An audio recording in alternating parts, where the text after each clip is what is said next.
Welcome back. You're watching the interview segment, and we are talking to Margaret Munene, one of the co-founders of the Palm House Foundation. Now, Margaret, before we took the break, I liked what you said, that we are blessed to be a blessing to others, and the more we give, the more we receive.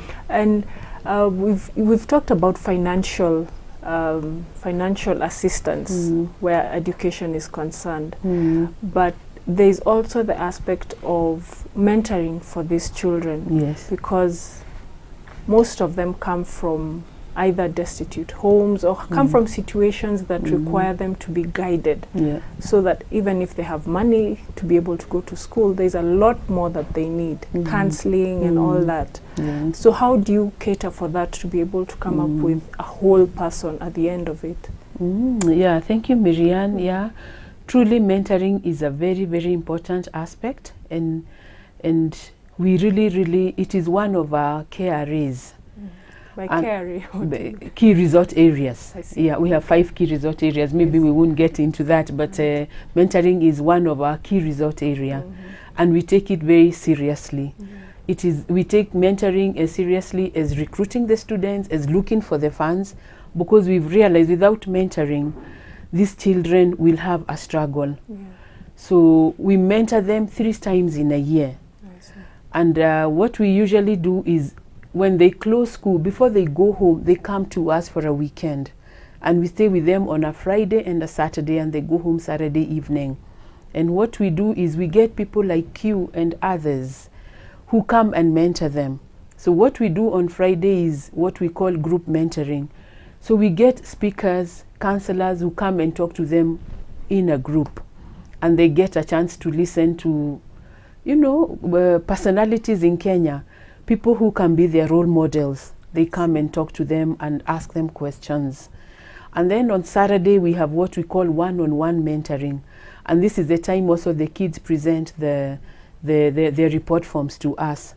So I like that. Yeah. So the mentor and the mentee will sit the way we are sitting with you, and we will go through the report form, and the student will be able to ask, or we will be able to discuss any challenges that the student is facing, not just in education, in any aspect of their life. Because many times we've realized just giving them an opportunity to talk about what is happening in their lives. Sometimes we are not even able to deal with those challenges because we don't want to remove the kid or the student from their circumstance, because that is where they are at. And so but just talking with them and encouraging them, we find that really helps, and it is a very, very important aspect of Palm House Foundation. Palm House Foundation. Yeah. Okay. Yeah. So like when you have the mentoring sessions, what sort of personalities do you have coming to talk to them, and what is the aim when you bring in a personality? What are you trying to get the child to see? First of all, we get different kinds of personalities come to talk to them. Like this time we got Terry Davidson. He was the former CEO of KCB. I see. And we want them to aspire to be like such people. You know, when you're in Form 1, you look at these personalities and you almost think they are God, and you think like, I can never get where they have gotten. And then they come down to your level and they tell your story, and you're like, okay, they are human. You mean they started like that? And eventually the child feels, oh yeah, even me, I can. So that is one of the reasons we want to bring personalities who have actually made it in life, and these children can aspire to be like them. Yeah. It's always easy actually to get these people to come and talk to these students, because they're willing, because Palm House Foundation has become known. And when we approach people, they're always ready. Now we usually do this in Githunguri, because we have a venue there where we don't have to pay. Yeah. And the students love it. They will not miss mentoring for anything. Yeah. All right. And then also they get to know each other.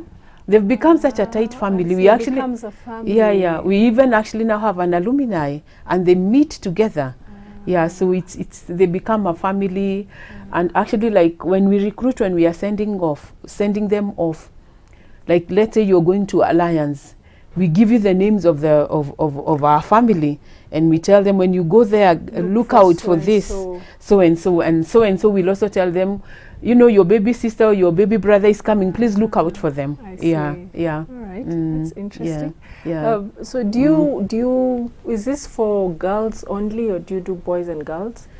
Now, Palmer's Foundation is for both boys and girls. In fact, when we are recruiting, if it is possible, we want to take equal numbers. Half and half. Yeah, yeah. Usually it's not possible because, of course, there are other aspects you need to look at, but we try to do that. To try to balance. Yeah, to balance. Yeah. Yes, because both are needy. Both and Yes, yes, exactly. yeah. That's my next question. Yeah. A lot of foundations and a lot of sponsorships that are doing what you're doing have put so much emphasis on the girl child. Would you say, and there's been a lot of outcry that hey, the boy child is neglected. Yeah. From where you're standing, from where you, from the work you're doing, do you feel that that is true, that the boy child has been neglected and that this is really a problem? Yes, I actually agree with you, Miriam. I feel that we have now, in the beginning it was okay to focus a lot on the girl child because then she was disadvantaged. But I think now we are going a little bit overboard, and I think we need to start looking at the boy child. In fact, it's so funny, like in the Palmhouse Foundation, when they sit, I always make fun because you will find the boys always sitting at the back. Well, and the girls, feel that yeah, the girls come in less. front, and when you ask a question, a girl will just shoot out their hand and they want to answer. And many times I'll even say, no, I want a boy to answer, you know. So I'm already also feeling, so I think we need now to start emphasizing on the boy child, and we start giving them, you know, encouragement, because I think we have really focused on the girl child. It is true. Yes. Okay. It's interesting to hear that kind of work, and I'm wondering, do you have, I'd like to hear one or two success stories that you can give me a picture of the person who came to you, and then you know, at the end of it, you looked at it and said, oh my goodness, did this actually turn around like that? Yes, I can give you an example of one girl who we recruited from Mombasa. She's called Maria Gidhua. Maria Gidhua today is in the US. She's almost finishing her degree.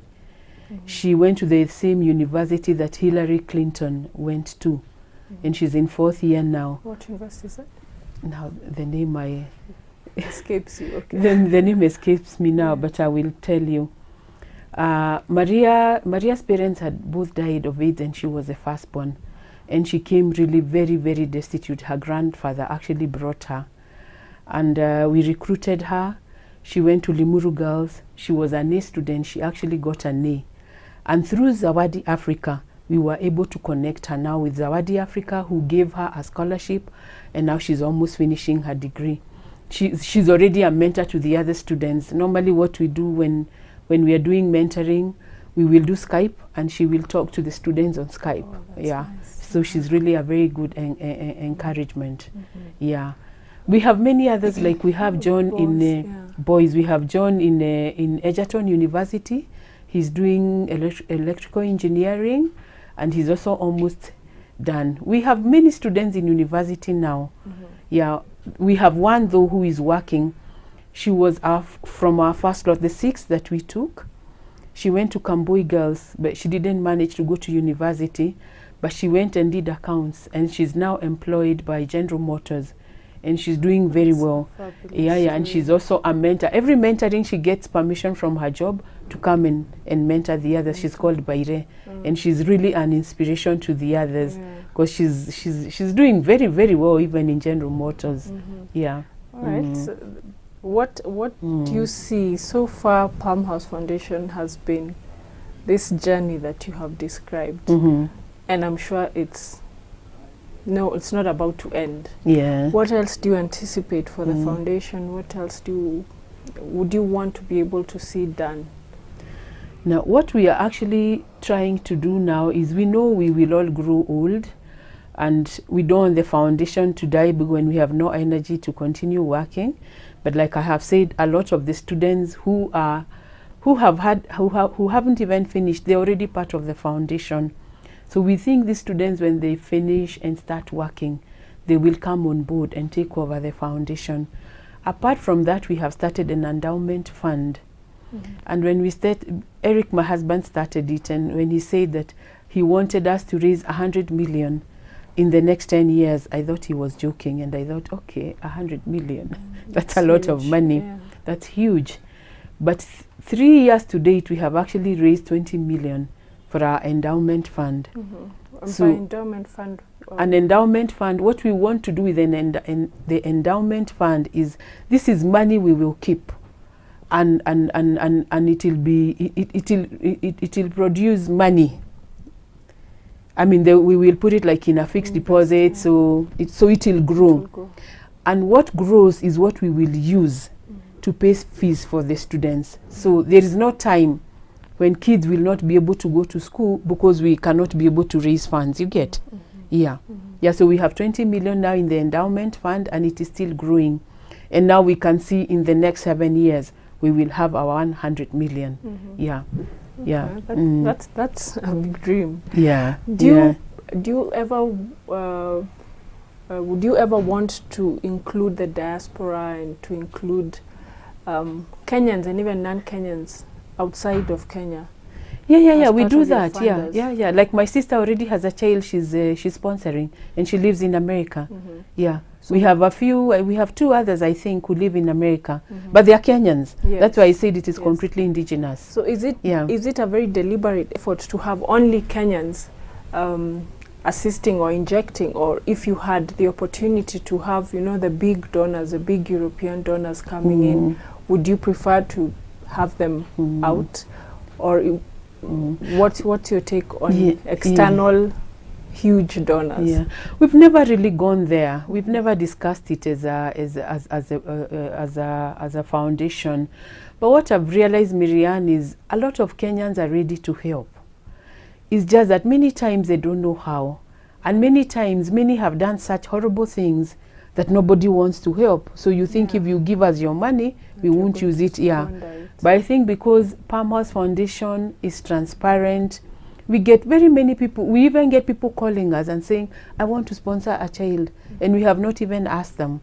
Yeah, so maybe that is why we've never thought of going outside to the donor, you know, agents to ask them for funds.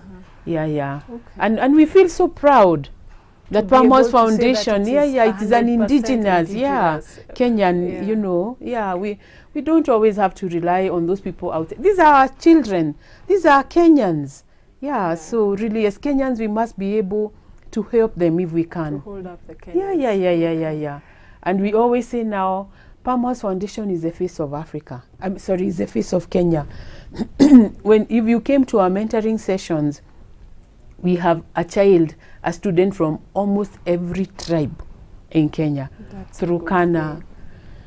Luos, Luyas, Kambas, name it. Yeah. Yeah. In fact, we have a boy who came from Turkana, and he was like, you know, nimekuja Kenya. Yeah, Yeah, that's what they because call it. you know, yes, and we are really, really proud that Palm House Foundation is the face of Kenya. Yeah. It's not a Margaret Eric or a Kikuyu thing. Yeah. It is actually the face fully of Kenya. Kenyans. The sponsors also are the face of Kenya.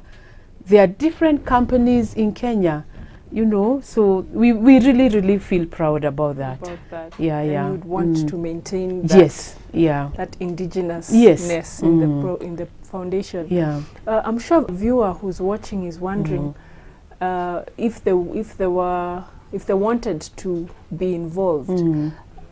What does it take? You know, like if I came up and said, okay, I want to support one child, what are some of the figures we'd be looking at? And as you answer that question as well, do you also cater for, you know, these other small needs that a student would have, small little shopping things, uniform and things like that, if they come from a very poor background? So what are the figures you're looking at? Okay, now at present, to take a child through secondary from 1 to 4, you need roughly 250,000 shillings. So that is what we will ask you for the 4 years.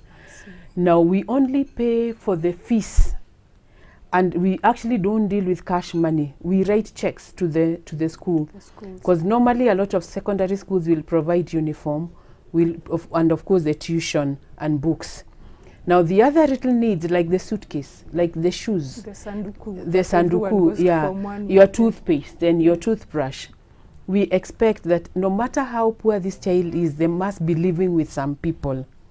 Now we have had instances where a whole village will come together and do a harambe to buy the sanduku, to buy toothpaste, mafuta, nini, to take this child to school. And why we do this, like I said earlier, is we do not want to remove this child from the village, from the relatives, the caretakers who have brought him up if he's an orphan. Because we want him to always feel proud that these are his people. And when he does well, he will come back. Because actually our vision is realizing dreams, transforming lives. When this child has realized his dream, we want his life to be transformed. And then he will go to transform the lives of his people in the village he came from. So if we take him away and we supply everything, we cut the connection, and we do not want to do that. Okay. So if somebody wanted to come up and say, sponsor one child, a corporate won't sponsor one child, yes, what would you say is the figure? It's 250,000 Kenya shillings for the 4 years. Okay. Yeah, usually we tell people pay this money up front, because like I said, we do not have a secretariat, so we don't have manpower to follow up. So you want to sponsor, pay the money before January. We will recruit a child. We will even actually tell you, this is the child we recruited for you. He's going to Alliance Girls. During mentoring as a sponsor, we will invite you to come and mentor this student, and so that you can be on one. The will know so and so pays. Oh yes, oh yes. They know they are all Palm House Foundation boys and girls, but they know their sponsor, and every time they write a letter to the sponsor, and we send a copy of the report to the sponsor. So you don't just sponsor in the air. You actually, you get even into a relationship with this child. Of course, we have rules and regulations. Yeah, because also, you know, these are students, and we want to make sure that they're safe. Yeah, so especially during mentoring, we will allow you to come and meet with the child, mentor them if you want to. Yeah. Okay. If you want to be involved. If you want to be involved, yes. All right. So as we close, I wonder if there's anything you'd like to add as we wind up. Yeah, all I'd say is that what I would like to tell Kenyans is, if you're out there and you can help somebody else, please help. Especially young people. They are the future of Kenya. Do not see a child in your village who has been admitted to Alliance or any nice school, and then they sit and they don't go to school, or they go to the Harambe school next to their home because they cannot afford. If you can, please help, and God will bless you too. Yeah. All right. Yeah. All right. Thank you. Thank you very much for coming. One of these days we should actually come and meet these children. Yeah, please do. You're very welcome, Miriam. Yeah. All right, that's all we had time for this morning. I hope you have been as inspired as I have. And remember, the words of wisdom we've been told, you are blessed to bless others. I have been your host, Miriam Bogo. See you next time.